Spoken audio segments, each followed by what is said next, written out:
বহুত ভাল লাগিছে যে আমাৰ গুমা সমষ্টি আৰু পৰ্বতঝৰা সমষ্টি এটা বৰ্ডাৰ এৰিয়াত আমি আছোঁ মতিঝৰা পাৰ্ট 1 ইয়াত আমাৰ গুমা সমষ্টিৰ পৰাও আৰু পৰ্বতঝৰা সমষ্টিৰ পৰাও বহুত কেইজন আমাৰ UPPL দলক সমৰ্থন জনোৱা বিভিন্ন তেখেতসকলে বিভিন্ন আগত বিভিন্ন ৰাজনৈতিক দলত আছিলে বিভিন্ন দল সংগঠনত তেখেতসকলে আছিলে কিন্তু আমাৰ লোকাল এজন নেতা মৃত্যুঞ্জয় বাস্কে ডাঙৰীয়াৰ নেতৃত্বত আমাৰ ইয়াত যি দলীয় কৰ্মকৰ্তাসকল আছে UPPL দলত অলৰেডি যোগদান কৰিছে তেখেতসকলৰ নেতৃত্বত ইয়াত প্ৰায়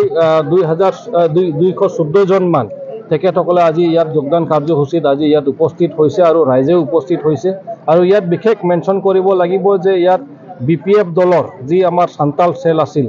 আৰু প্ৰাইমাৰী কমিটিত যিবিলাকে নেতৃবৰ্গ আছিল সকলো এণ্টায়াৰ টিমটো আজি আমাৰ এতিয়া BPF দলৰ পৰা UPPL দলত যোগদান কৰিলে আৰু BSU যিটো আছিলে তো সেই BSU সংগঠনৰো বহুত নেতৃবৰ্গ আজি ইয়াত আমাৰ দলত যোগদান কৰিলে তো এইটো খুবেই ভাল লাগিছে যে এই অঞ্চলৰ ৰাইজে এতিয়া বুজি পাই গৈছে যে আমাৰ ভৱিষ্যত UPPL দলক লৈ আছে আমাৰ ভৱিষ্যত আমাৰ প্ৰমোদ বড়ো ছাৰক লৈ আছে আৰু সেই কাৰণে তেখেতসকলে এইখন দলত যোগদান কৰিলে বহুত ইয়াত আমাৰ সাঁওতাল মানুহ আমাৰ গোৰ্খা মানুহ ইয়াত বহুত ধৰণৰ তেখেতসকলে বহুত পিছপৰি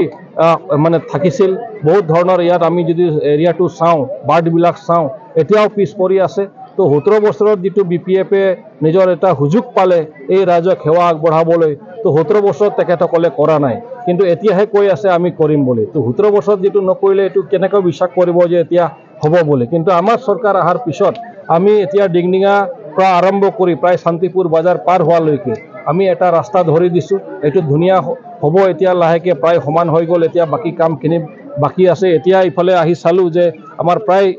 মানে আমাৰ চেণ্ট গ্ৰেভেলৰ কামখিনি চলি আছে তো নিশ্চিতভাৱে আমাৰ ৰাইজৰ প্ৰতি যিটো মানে সেৱা আগবঢ়াব লাগে আমাৰ ফালৰ পৰা পুৰা আমি চেষ্টা কৰি আছোঁ স্কিম আকাৰে হওক ব্যক্তিগত হিচাপেও হওক আমি সহায় কৰিবলৈ ৰাইজক সহায় কৰিবলৈ প্ৰয়াস কৰি আছোঁ যত্ন কৰি আছোঁ তো সেইকাৰণে আজি ৰাইজে স্বতঃস্ফূৰ্তভাৱে ওলাই আহিছে আৰু আমি বিশ্বাসী যে নিশ্চিতভাৱে ইয়াত আকৌ এই সমৰ্থনটো আকৌ বৃদ্ধি হৈ থাকিব বাঢ়ি থাকিব আৰু আমাৰ UPPL দলৰ যিয়ে প্ৰাৰ্থী হওক মানে তেখেতে ইয়াৰ পৰা জয়ী হ'ব সেইটো নিশ্চিত হৈ গৈছে ধন্যবাদ এইটো আমাৰ হাইকমাণ্ডৰ কথা তেখেতসকলে আলোচনা কৰিব আলোচনা বিলোচনা কৰি তেখেতসকলে যিটো ভাল ভাবে আমাৰ এটাই লক্ষ্য আৰু উদ্দেশ্য যে আমাৰ 35 লক্ষ জনসাধাৰণক সেৱা আগবঢ়াব লাগে সেইটোৰ কাৰণে কাৰোবাৰ লগত মিত্ৰতা কৰিব লাগে কাৰোবাৰ লগত কৰিব নালাগে সেইটো আমাৰ হাইকমাণ্ডে ভালকৈ বুজি পায় তেখেতসকলে সিদ্ধান্ত ল'ব